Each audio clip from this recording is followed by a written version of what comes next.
उमज्ञानतिमिरान्धस्य ज्ञानञ्जनशलाकया चक्षुरुन्मीलितं येन तस्मै श्रीगुरवे नमः। नमो विष्णुपादाय कृष्णप्रेष्ठाय भूतले श्रीमते भक्तिवेदान्तस्वामिनिति नामिने। नमस्ते सारस्वती देवे गौरवाणी प्रचारिणे निर्विशेष शून्यवादी पाश्चात्यदेशतारिणे नित्यानंद नमस्तुभ्यं प्रेमानंदप्रदायिने कलौ कल्मषनाशाय जानुवापते नमः। नमो महावदन्याय कृष्णप्रेमप्रदायते कृष्णाय कृष्णचैतन्य नामने गौरतुसे नमः। जय श्री कृष्ण चैतन्य प्रभु नित्यानंद श्री अद्वैत गदाधर शिवासादि गौर भक्त वृंद। हरे कृष्णा कृष्णा कृष्णा हरे हरे हरे राम राम राम हरे हरे। हरे कृष्णा। सो आप सभी भक्तों का हार्दिक स्वागत है। आज के श्रीमद् भगवद गीता के चर्चा में हम लोग चर्चा कर रहे हैं Shrimad Bhagavad Gita chapter 6 and verse number 35। सो अभी तक पिछले श्लोक में अर्जुन अपना ओपिनियन देते हैं, फ्रैंक ओपिनियन।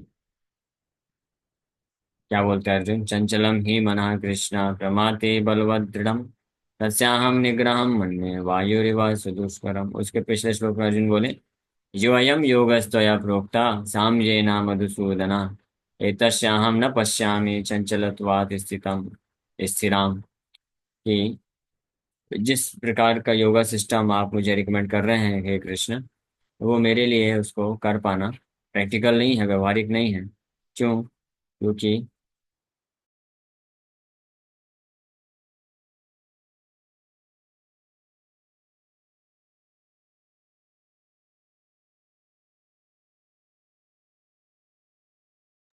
सो अर्जुन इस प्रकार से बोले। चार विशेषताएं मन की बताएं जिसके कारण ये डिफिकल्ट है कि अर्जुन अष्टांग योग कर सके। चंचल ही मनः कृष्णा, मन बहुत चंचल है, प्रमाथी है, स्ट्रांग बलवत दृढ़म जिद्दी ऑब्स्टिनेट। इसलिए अ, मन्ने वायु रिवा सुदुष्करम। मैं ऐसा मानता हूँ या ऐसा सोचता हूँ कि वायु से भी ज्यादा से दुष्कर है, कठिन है इस मन को नियंत्रित करना। इसलिए ये प्रैक्टिकली पॉसिबल नहीं है।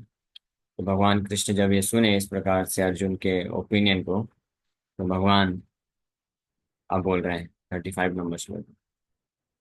ये इस श्लोक से, भगवान के श्लोक के द्वारा और पिछले दो श्लोक में अर्जुन बोले, तो हमको बहुत इंपॉर्टेंट शिक्षा भी मिलती है। जो शिष्य हैं या भक्त हैं, जब उनको कोई आदेश दिया जाता है तो उनका क्या कर्तव्य होता है। तो अर्जुन उन भक्तों या शिष्यों के जैसे नहीं हैं जो हर बात में केवल हाँ प्रभु जी हो जाएगा, हाँ गुरु जी हो जाएगा, और फिर कुछ करते नहीं। हाँ। अर्जुन जब देखे कि आप ये जो आदेश दे रहे हैं, ये मेरे लिए संभव नहीं हो पाएगा, और क्यों संभव नहीं हो पाएगा उसका कारण भी बता दिए। तो कभी हमको कुछ आदेश मिलता है सेवा करने के लिए, अगर हम किसी कारणवश असमर्थ होते हैं तो हमको अपना ओपिनियन रखना चाहिए, बताना चाहिए। मना नहीं करना चाहिए कोई आदेश अगर हमको मिलता है, लेकिन बताना चाहिए मैं करना तो चाहता हूँ लेकिन ये समस्याएं हैं जिसके कारण मैं नहीं कर सकता। अर्जुन ने ये बात रख दी। और उसके बाद फिर जो काउंसलर है, मेंटर है या गुरु है, उनका कैसा व्यवहार होना चाहिए भगवान कृष्ण अब सिखा रहे हैं। भगवान अर्जुन को ये नहीं बोलेंगे ठीक है अर्जुन तुम नहीं कर सकते हो ना, तो इसलिए छोड़ छाड़ दो, सब चले जाओ। भगवान ऐसा भी नहीं बोले। भगवान करवाएंगे तो जरूर, वो तो करवाना है क्योंकि वो जरूरी है। अगर वो नहीं करेंगे, योग योग मार्ग का पालन अगर नहीं करेंगे तो मन को नियंत्रित नहीं कर सकते हैं, और फिर भवबंधन से हमको छुटकारा नहीं मिल सकता है। इसलिए अगर कोई, ये भी एक इम्पॉर्टेंट लेसन है कि कोई शिष्य है या भक्त है जो मना करता है कि मेरे से नहीं हो सकता है, ये समस्याएं हैं, तो इसका मतलब ये नहीं है कि हम बोले ठीक है मत करो, हाँ, जाओ माया में ही रहो। ऐसा भी भगवान नहीं बोलने वाले हैं। और ना ही या भगवान ये बोलने वाला है, नहीं तुम मेरा बात नहीं सुनते हो, मैंने तुमको इतना बोला, ऐसा बताया, तुम सरेंडर नहीं हो, तुमको ऐसा करना है तो ऐसे करना है, मतलब तो करना है। ये भी नहीं। भगवान अर्जुन को कन्विंस करेंगे, तरीका बताएंगे, और अर्जुन का जो प्रॉब्लम है, चैलेंज है जो, उसको पहले एक्सेप्ट करेंगे कि यस सही बात, ये प्रॉब्लम है, एग्रीड। लेकिन इसलिए इस श्लोक में तू भी आता है, तू मतलब बट। भगवान पहले क्या बोलते हैं? श्री भगवान उवाचा असंशयं महाबाहो मनो दुर्निग्रहं चलम अभ्यासेन तु कौन्तेय वैराग्येण च गृह्यते। भगवान बोले असंशयं महाबाहो, हाँ, अनडाउटेडली, महाबाहो, हे महाबाहो, ये निश्चित रूप में कोई संशय नहीं है इसमें कि आपने जो बोला है वो उसमें कुछ कमी है, आप झूठ नहीं बोल रहे हो, बिल्कुल सही बोल रहे हो। क्या सही बोल रहे हो? मनो दुर्निग्रहम चलम, मन जो है दुर्निग्रहम, निग्रह मतलब पकड़ लेना, दुर्निग्रह मतलब जिसको पकड़ पाना बहुत कठिन है। मन दुर्निग्रहम और चलम फ्लिकरिंग है, बट लेकिन अभ्यासेन तो कौन्तेय वैराग्येन च गृह्यते।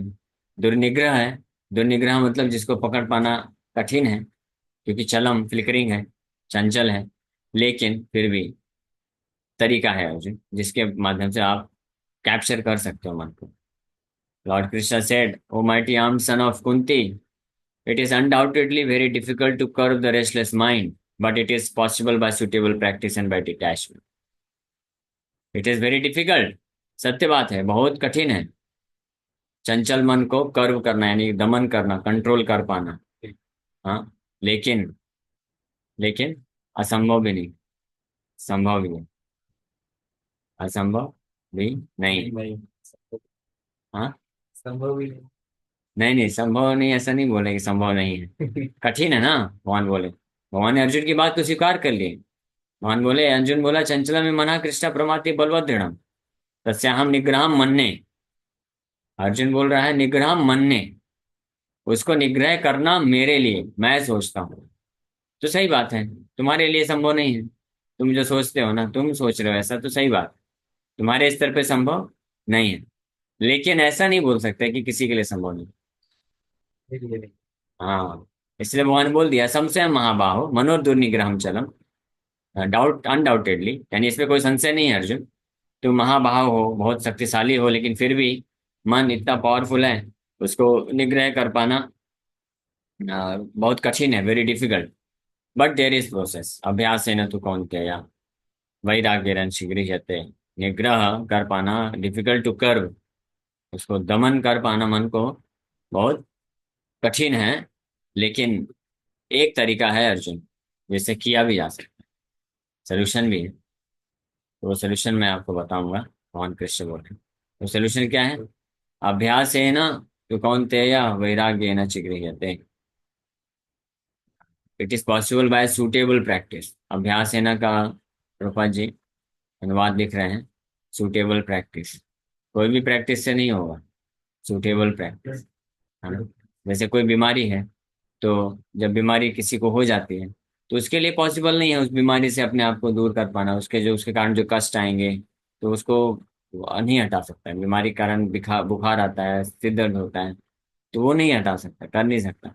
लेकिन सुटेबल मेडिसिन के द्वारा ये पॉसिबल है, अगर ट्रीटमेंट को फॉलो किया, यानी डॉक्टर के द्वारा किया जा सकता है। डॉक्टर का जो विधि है, अगर उसको पालन करेगा पेशेंट, तो फिर वो उस बीमारी से दूर हो सकता है। उसी प्रकार से ये मन जो है दुर्निग्रहम है, चलम है, लेकिन अभ्यास है ना, means by suitable practice and detachment, वैराग्य ना बाय डिटैचमेंट, इससे इससे पॉसिबल हो सकता है।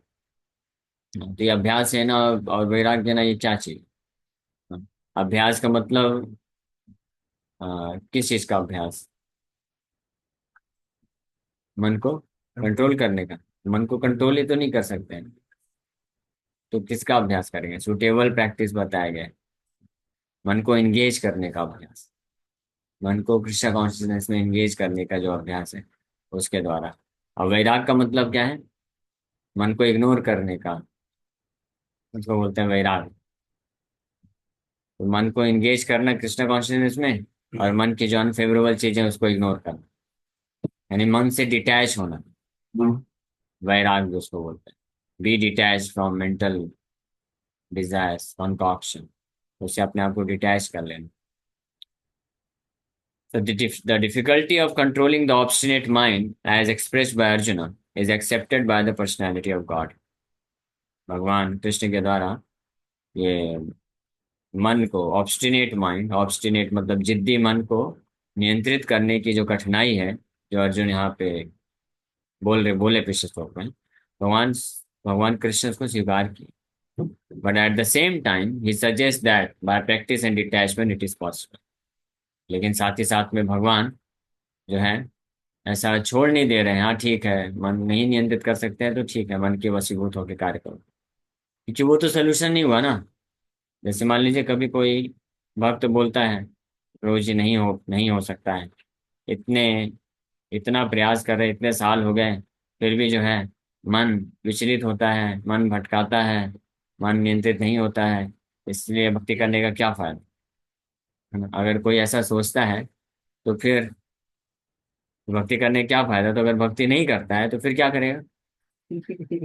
बहुत ज्यादा आउट ऑफ कंट्रोल हो हाँ, जाएगा। और ज्यादा तो फिर मन के और वशीभूत ही होने वाले हैं ना। ये तो वही बात हो गई, जैसे कोई पेशेंट है, बीमार व्यक्ति है, डॉक्टर के पास ट्रीटमेंट ले रहा है, डॉक्टर का मेडिसिन ले रहा है, ट्रीटमेंट ले रहा है, तो उससे कुछ कुछ हद तक कंट्रोल होता है कभी, और कभी आउट ऑफ कंट्रोल चला जाता है बीमारी, तकलीफ बढ़ जाती है। तो ऐसे करके 2 महीने, 6 महीने, 8 महीने किया, ट्रीटमेंट कर रहा है, और फिर बोलता है डॉक्टर साहब कोई फायदा नहीं है, मैं तो ठीक हो नहीं पा रहा हूँ, तो दवाई लेने का फिर क्या फायदा है? तो डॉक्टर क्या बोलेगा, ठीक है मत लो फिर। जो भी चल रहा है वो भी चला जाएगा, सांस ही रुक जाएगी फिर और तो, बढ़ जाएगी। है ना? मृत्यु आ सकती है, मृत्यु हो सकती है, क्योंकि बीमारी जब बहुत गहरी होती है तो मेडिसिन के द्वारा, ट्रीटमेंट के द्वारा, भले ही इमीडिएटली तुरंत बीमारी के ऊपर इलाज ना हो, लेकिन एटलीस्ट वो धीरे धीरे बीमारी को कंट्रोल करता है और आपको लेके जाता है स्वस्थ जीवन की तरफ। उसी प्रकार से मन जो है बहुत पावरफुल है। तो अगर भक्ति मार्ग में भक्ति करके, साधना करके किसी का मन विचलित हो रहा है, तो सोचिए अगर भक्ति छोड़ देगा तो फिर क्या हाल होगा। हाँ, तब तो पूरी तरीके से तो गया, गई भैंस पानी में, पूरी तरीके से। अभी तो भैंस थोड़ा थोड़ा डूब रही थी तो बचाने का प्रयास किया जा रहा था, अभी छोड़ दिया तो गई पूरी तरीके से। समझ रहे हैं ना? तो इसलिए ये डिसीजन लेना इस बेसिस पे, भक्ति को छोड़ देने का डिसीजन लेना इस बेसिस पे कि मन फिर भी विचलित हो रहा है, इतने साल हो गए फिर भी जाम नाम जप करते हैं, फिर भी मन इधर उधर भटकता रहता है, तो ये डिसीजन तो क्या है, इसको क्या बोलेंगे जो ये विचार करता सोचता है तो उसको क्या बोलेंगे उस व्यक्ति को? मायावादी। हाँ, मायावादी। नहीं नहीं, उसको क्या बोलेंगे, मूर्ख बोलेंगे ना। हाँ। मूर्ख ही कहलाएगा ना, क्योंकि अगर भक्ति छोड़ने के बाद, भक्ति करने पे इतना तकलीफ है तो छोड़ देने पे फिर क्या हो, वो तो और ज्यादा डिस्टर्ब ही करने वाला है ना, वो तो सही उपाय नहीं है। दवाई लेने के बावजूद भी अगर शारीरिक तकलीफ हो रही है, बीमारी ठीक नहीं हो रही है पूरी तरीके से, तो दवाई छोड़ देने के बाद कोई आशा है? तो और ज्यादा खराब होने वाला है। हाँ? कोई स्टूडेंट है, वो पढ़ाई करता है और बार बार पढ़ाई करने के बाद एग्जाम देता है, फिर भी एग्जाम में फेल हो जाता है, ऐसे एक बार दिया, 2 बार दिया, 3 बार हो गया, और फिर बोलता है क्या फायदा पढ़ने लिखने का, कोई मतलब नहीं, मैं बार बार पढ़ता हूँ, एग्जाम देता हूँ, फेल हो जाता हूँ। तो पढ़ाई करना छोड़ देगा तो क्या पास हो जाएगा? हो जाएगा क्या? नहीं ना। हाँ, उसी प्रकार से। हाँ, और एक और इसी प्रकार के एक फुलिशनेस कई बार हम लोग करते हैं कि सुबह हम उठ तो जाते हैं प्रभु जी, नहा धो के बैठ जाते हैं माला जप करने, लेकिन माला करते करते करते करते नींद आने लग जाती है, तो सोते सोते माला जप करने का क्या अर्थ है? इससे अच्छा सो जाओ। हाँ, this is also kind of foolishness, ये भी मूर्खता है ना। हाँ। क्यों? क्यों मूर्खता है? कि कम से कम सुबह उठ करके, नहा धो करके, अच्छा तिलक लगा के सुबह बैठ के जब सोते सोते तो जप कर रहा है, तो कुछ तो मंत्र है, कुछ तो जप कर रहा है ना, कुछ तो समर्पण दिखा रहा है भगवान को। अगर ये नहीं करेगा, सोचेगा कि क्या फायदा सोते सोते जप करने, इससे अच्छा सो जाओ, तो सो गया तो सब खो गया ना। हो गया खत्म। सो गया तो सब खत्म। समझ पा रहे हैं ना? हमारे। हाँ, इसीलिए one should be ready to struggle for this. भक्ति करने के लिए, स्ट्रगल करने के लिए तैयार रहना चाहिए, डर के भाग नहीं जाना चाहिए, यू टर्न नहीं लेना चाहिए, है ना? हम लोग इतने क्या वल्नरेबल हैं ये इतने क्या बोलेंगे, कायर, इतना कायर तो नहीं बनना चाहिए। कुछ तो दिखाना चाहिए कि ठीक है, मर जाएंगे लेकिन पीठ नहीं घुमाएंगे। अरे चालू रखूंगी। हाँ, पीठ है, जो युद्ध क्षेत्र में जो पीठ दिखा के भागते हैं, उनको क्या बोला जाता है मालूम? कायर, कायर तो बोला ही जाता है। उनको और भी कुछ बोला जाता है।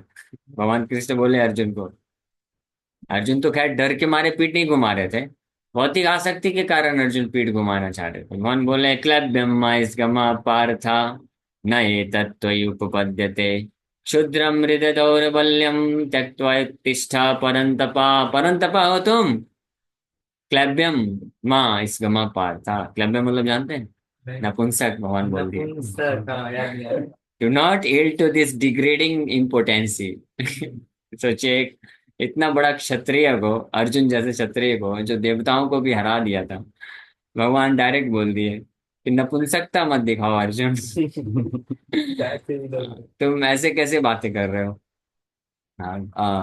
क्षुद्रम हृदय दौर्बल्यम, ये इनसिग्निफिकेंट वीकनेस ऑफ हार्ट को छोड़ो, त्यक्त्वा उत्तिष्ठा, खड़े हो जाओ। तो इसी प्रकार से जब कोई भक्त ये छोटी छोटी चीज को लेकर के बोलता है क्या फायदा भक्ति करने का, सुबह उठने का क्या फायदा, नाम जप भी कर रहा हूँ लेकिन फिर भी जो है मन वैसे के वैसे है, विचलित हो रहा है, सुबह उठने पे भी मन जो है नींद आती है, तो फायदा क्या हुआ? ये वैसे ही है जैसे अर्जुन बात कर रहा था। हाँ, डिग्रेडिंग इम्पोर्टेंसी। कायर इसको बोलते हैं, कायर। इतने कायर तो नहीं होना चाहिए। हाँ? जैसे अर्जुन को बोले भगवान परंतप, अर्जुन को बोले भगवान कौन्तेय, अर्जुन को भगवान बोले भारत। भारत मतलब भरत वंश ही हो ना तुम, कौन्तेय मतलब कुंती पुत्र हो ना, परंतपा मतलब पावर मिला है ना तुमको। तो ये सब होते हुए तुम ये इम्पोर्टेंसी वाला कार्य क्यों कर रहे हो? ऐसा कार्य, ऐसा आचरण क्यों करना जिससे पता चले कि अर्जुन जो है नपुंसक है? युद्ध क्षेत्र में भागेगा, तुम भागोगे तो लोग ये नहीं सोचेंगे कि तुम दया दिखा रहे हो, लोग सोचेंगे देखो डरपोक भाग गए। तो इसी प्रकार से हम लोग भी कौन है?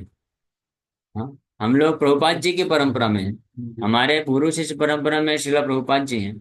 ये जैसे हम, हमारे गुरु महाराज हुए, हमारे गुरु महाराज हुए, श्रीला प्रभुपाद जी हुए, श्रीला भक्ति सरस्वती ठाकुर प्रभुपाद हुए, तो इतने महान महान आचार्य हैं जिन्होंने भक्ति, साधन भक्ति का ऐसा ऊंचा स्टैंडर्ड सेट करके गए हैं। नामाचार्य हरिदास ठाकुर 192 माला बिना जप के खाते पीते नहीं थे। श्रीला भक्ति सरस्वती ठाकुर इतना हाई स्टैंडर्ड सेट करके गए। श्रीला प्रभुपाद जी 70 साल की उम्र में गए भक्ति का प्रचार किए। हमारे गुरु महाराज कितनी भी अंतिम सांस तक भी प्रभुपाद जी का सेवा करते रहे, कितना भी थक जाते थे, बीमार हो जाते थे, फिर भी जो है मंगलाते हुए पहुंच जाते थे। तो हम ऐसे गुरु शिष्य परंपरा के वंशज हैं। तो ऐसे गुरु शिष्य परंपरा के वंशज होने के नाते ये हमको शोभा नहीं देगा कि बस मन के कुछ बातों को ले करके और हम बोले कि नहीं, मैं सुबह नहीं उठूंगा, कोई फायदा नहीं होता है, या नहीं 10 साल हो गया, मन अभी भी विचलित होता है, इसलिए अभी भक्ति करने क्या फायदा। हाँ, इसका मतलब वो उस गुरु शिष्य परंपरा को बिलोंग नहीं करता है। इसलिए दीक्षा मतलब क्या होता है? इसको बोलते हैं असली दीक्षा। दीक्षा मतलब बस ये नहीं कि यज्ञ कुंड में हवन हो गया और नया कंठी माला मिल गया, नया जपमाला मिल गया, नया नाम मिल गया। नहीं, दीक्षा मतलब जो गुरु शिष्य परंपरा है, उनके भाव को, उनके डिटर्मिनेशन को विरासत में प्राप्त करना, उसको दीक्षा बोलते हैं, उसको दीक्षित भक्त बोलते हैं। जो उस डिटर्मिनेशन को प्राप्त करता है, दृढ़ निश्चयी जो होता है। हरिदास ठाकुर विचलित नहीं हुए। हाँ, सद गोस्वामी बिल्कुल विचलित नहीं हुए, इतना हाई भक्ति का स्टैंडर्ड सेट किए। फिर आने वाले सारे आचार्यों ने, और आज भी कर रहे हैं। तो इसको बोलते हैं initiation, this is called initiation.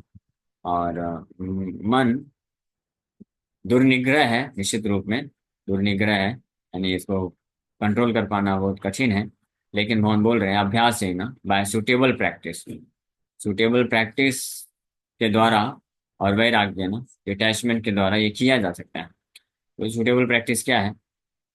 Prabhupada ji तात्पर्य में बहुत अच्छे तरीके से लिख रहे हैं, तो हम लोग पढ़ेंगे। तो the difficulty of controlling the obstinate mind as expressed by Arjuna is accepted by the personality of God. भगवान एक्सेप्ट कर रहे हैं, लेकिन but at the same time he suggest that bye practice and detachment it is possible. What is that practice? वो practice क्या है? मालूम है आपको वो प्रैक्टिस क्या है? What is that practice? तो भगवान के द्वारा एक्सेप्ट किया जा रहा है। लेकिन फिर भी एक्सेप्ट करने का मतलब ये नहीं कि हमको छूट दे दिया जाए कि हाँ ठीक है, अब आप अपने मन के हिसाब से कार्य करो। कई बार होता है ना, कुछ भक्त लोगों को जब बोलते हैं उनके अथॉरिटी, काउंसलर, गुरु, कि आप इस प्रकार से साधना करो, आप डेली 16 माला जप करो, सुबह जल्दी उठ जाओ और 4 नियम पालन करो, तो फिर भक्तों को अलग अलग प्रकार से रीजन बताते हैं कि नहीं, ये नहीं हो सकता है, हमारी ऐसी कंडीशन है। फिर बोलते हैं कि हमारे जो है गुरु जी या काउंसलर है, वो समझते ही नहीं हमको। लेकिन ऐसे नहीं, वो समझते हैं, जानते हैं, समझ लिया, जान लिया, एक्सेप्ट कर लिया। लेकिन अब उसके बाद क्या? उसके बाद क्या? लेकिन उसके बाद तो प्रयास हमको करना है ना, प्रयास तो नहीं छोड़ सकते ना। मान लीजिए आपने कुछ प्रॉब्लम बताया कि प्रभु जी इस कारण से मैं 16 वाला जप नहीं कर सकता, तो और आप एक्सपेक्ट करते हैं कि मुझे समझ में आना चाहिए, तो मैं मान लीजिए समझ गया, लेकिन उससे आपको क्या लाभ मिलेगा? लाभ, बल्कि मेरे को लाभ मिल जाएगा, ठीक है, एक एक छुटकारा हो गया, एक फालतू टेंशन क्यों लेना, है ना? इतना समझा समझा के प्रचार करने में तो खून जाता है ना, है ना? तो स्वीकार कर लिया मैं, तो मेरे लिए अच्छा हो गया, लेकिन आपसे आपको क्या फायदा होगा? आपको कुछ फायदा होगा? आपको क्या होगा? नुकसान ही होगा। इसलिए हम अपनी कंडीशन बता सकते हैं, लेकिन भाव क्या होना चाहिए बताने के पीछे, कि हम इस कंडीशन से अभी कैसे निकलें, ये भाव होना चाहिए। ना कि ये भाव कि हमारी कंडीशन जानिए प्रभु जी, हमारे से नहीं हो पाएगा 16 माल, हमसे सुबह जल्दी उठना नहीं हो पाएगा। अगर हम ये बोलते हैं और उठ कोई प्रभु जी जो है हमको गाइड करते हुए स्वीकार कर भी लिए, तो नुकसान किसका होने वाला है? हमारा ही नुकसान होने वाला है। इसलिए हमको अप्रोच किस तरह से करना चाहिए? इस भाव से कि हमारी ऐसी सी स्थिति है, अब आप बताइए कि हम ऐसा क्या करें, क्या क्या अरेंजमेंट करें, ताकि हम सुबह जल्दी उठ सकें, अपना 16 माला का जप कर सकें, 4 नियम पालन कर सकें। तो बताना चाहिए कि हमारा ऐसा ऐसा जॉब है, ये सब होता है। तो फिर कुछ सजेस्ट करेंगे वो, तो वो सजेशन अगर फिट बैठता है उसको अप्लाई करिए, तो अच्छी बात है। नहीं नहीं होता तो उसमें फिर से आके पूछिए कि आपने ऐसा ऐसा बताया था, लेकिन इसमें भी ये दिक्कत आ रही है, तो फिर वो बताएंगे, है ना? समझ पा रहे हैं ना? तो ऑन गोइंग प्रोसेस होगा, फिर कोई ना कोई समय में, कोई ना कोई स्थिति में, कंडीशन में हम पहुंच जाएंगे ना उस स्तर में, भले 6 8 महीने, 1 साल 2 साल लग जाए। तो प्रभु जी हर चीज में हाँ, होगी। हाँ, दिक्कत तो होती है, सही एक्टिविटी बात तो है। होगी, एजुकेशन लेकिन में रहेंगे, पैसा हाँ, कमाने में भी रहेंगे। हाँ, दिक्कत हर जगह तो है। उससे हाँ, आप परे लेकिन भाग नहीं सकते। हाँ, भाग नहीं सकते। आप कंटिन्यू करो तो तो हमारा आपको सक्सेस भाव, सही मिलेगी। बात है, तो भाव हमारा ये रहना चाहिए कि हम उससे कैसे बाहर निकले, उन मुसीबतों से, चैलेंजेस से कैसे बाहर निकले। अगर कोई भक्त आके ये बताता है कि मेरी ये स्थिति है, विपरीत परिस्थिति है, इसलिए मैं 16 माला नहीं कर सकता हूँ, 4 नियम पालन नहीं कर सकता हूँ, तो इसका मतलब साफ पता चलता है कि वो करना नहीं चाहता, है ना? समझ पा रहे हैं? क्योंकि अगर करना चाहेगा तो फिर इस तरह से नहीं पूछेगा, वो बोलेगा कि मैं नहीं कर पा रहा हूँ प्रभु जी, आप बताइए ये मेरी परिस्थिति है, मैं क्या करूं कि ताकि ये सब कर सकूं। ये दोनों में अंतर, वही चीज अर्जुन, भगवान कृष्ण अर्जुन को बोल रहे हैं, यसम से महाबाहो मनो दुर्निग्रहम चलन। अर्जुन, आपकी बात मैं स्वीकार करता हूँ, ये कठिन है, लेकिन ये करने से हो जाएगा। ठीक है, तो अब इसका नेक्स्ट पार्ट हम लोग कल श्रवण करेंगे, क्या करने से, किस प्रकार का अभ्यास करने से पॉसिबल होगा। Hare Krishna, thank you very much. प्रभु जी। हरे कृष्ण। हाँ प्रभु जी, ये आप अभी बता रहे थे वो भक्तों का, वही आज एक लेक्चर सुन रहा था, उसमें बता रहे थे कि एक्चुअली हम जो जीवन है हमारा, वो हम एवरी डे एवरी मोमेंट वही करते रहते, वाई मेरे साथ ही ऐसा क्यों होता है। तो ये जो लाइफ में जो ये वाई वाई वाई है ना, उसका सॉल्यूशन व्हाट, यानी कि वो भागवत गीता में दिया गया है। हाँ, तो हाँ, तो मतलब प्रभु जी ये आत्मा के साथ ही, मतलब हर कोई आत्मा के साथ वही होता है, वाई वाई वाई, और हम वो वॉट की तरफ वो नहीं जा सकते हैं, तो क्या मतलब इस दोनों में डिफरेंस क्या आता है? मतलब क्यों हम वाई वाई करते हैं, मेरे साथ ही क्यों ऐसा होता है? कोई भी परिस्थिति आती है, कोई भी डिफिकल्टी आती है, या फिर कोई ऐसी घटना होती है जिससे हम परेशान है, तो हम यही सोचते हैं, सॉल्यूशन की और ध्यान नहीं जाता, हम अपने आप को दोष देते हैं, भगवान को दोष देते हैं, लोगों को दोष देते हैं कि भाई मेरे साथ ही क्यों ऐसा हो रहा है। तो ये हाँ, मेंटालिटी तो क्यों इसका होती है? कारण वही है। इसका कारण ये है कि वो अभी लक्ष्य को निर्धारित नहीं किया, डिटरमाइंड नहीं हुआ है, दृढ़ निश्चय नहीं हुआ है कि मुझे सफलता प्राप्त करनी है भक्ति मार्ग में। तो जो अगर लक्ष्य निर्धारित करेगा, डिटरमाइंड होगा कि नहीं, मुझे इस स्तर तक पहुंचना है, अपने आप को देहात बुद्धि से ऊपर करना है, समझ प्रकार के भौतिक आसक्ति से मुक्त होना है, ये लक्ष्य को निर्धारित कर लेगा, तब फिर उस वहां तक पहुंचने के लिए जो चैलेंजेस आएंगे, तो वो ये नहीं पूछेगा वाई वाई मेरे साथ ऐसा क्यों हो रहा है, क्यों हो रहा है। वो पूछेगा हाउ टू ओवरकम, हाउ, कैसे कैसे मैं इससे निकलूं, कैसे मैं क्या करूं, ये क्वेश्चन पूछेगा। साधारण जगत में भी तो होता है ना ऐसा। दो प्रकार के स्टूडेंट्स का एग्जाम्पल लेते हैं जो एग्जाम की तैयारी कर रहे हैं, बड़े बड़े एग्जाम। कुछ लोग होते हैं बस पेरेंट्स बोलते हैं, रिलेटिव लोग बोल देते हैं इसलिए तुम भी करो, फोर्स करते हैं, तो ठीक है भाई, लग जाता है करने में, तो उसका इंटरेस्ट नहीं होता है। इससे थोड़ा भी कुछ चैलेंज आएगा तो फिर छोड़ देगा, बोलेगा नहीं नहीं हो सकता, देखो ये समस्या है ना? इसका मतलब उसका सुसाइड इंटरेस्ट नहीं है, वो करना नहीं चाहता है। सुसाइड भी कर लो। हाँ। लेकिन अगर जो कोई स्टूडेंट खुद इंटरेस्टेड है, वो खुद से करना चाहता है, डिटरमाइंड है ना, तो वो फिर कितना भी चैलेंज आएगा, कितने बार भी फेलियर आएगा, वो वापस से प्रयास करेगा, वापस से लग जाएगा। उसको बोलना नहीं पड़ेगा कि आपको ऐसे करो, वो खुद ही से सोल्यूशन ढूंढेगा, पूछेगा कि मैं कैसे निकल सकता हूँ। तो उसी प्रकार से भक्ति मार्ग में भी ऐसे ही है। जो डिटरमाइंड, जो वास्तविक रूप में अपने जीवन को सफल बनाना चाहते हैं, भवबंधन से मुक्त होना चाहते हैं, तो वो निश्चित रूप में सीरियस लेंगे। जो चैलेंजेस आएंगे तो वाई वाई नहीं करेंगे, वाई वाई करेंगे तो बाय बाय हो जाएगा फिर भक्ति मार्ग से। वो हाउ हाउ करेंगे कि how how to overcome this. How how करेंगे तो खाओ, खाने को भी मिलेगा फिर, यानी कृष्ण भक्ति मिल जाएगी, फिर यू कैन रिलीज देन। तो प्रभु जी यही है कि जो लोग मतलब दिल से और बहुत मतलब भगवान के ऊपर, कृष्ण भगवान के ऊपर ट्रस्ट रख के ये भागवत गीता पढ़ते हैं ना, तो एवरी हाँ सॉल्यूशंस का प्रॉब्लम्स उसको अपने आप ही दिखा, क्योंकि एवरी हाँ। सॉल्यूशंस में क्या होता है, नॉलेज ही सबसे बड़ी ताकत है। तो वो नॉलेज अपने यस आप वो भगवान दे देता है। यस। हाँ, अगर जिसका तो जो निश्चय रहता है और इच्छा रहती है। हम्म, ओके। हरे कृष्ण।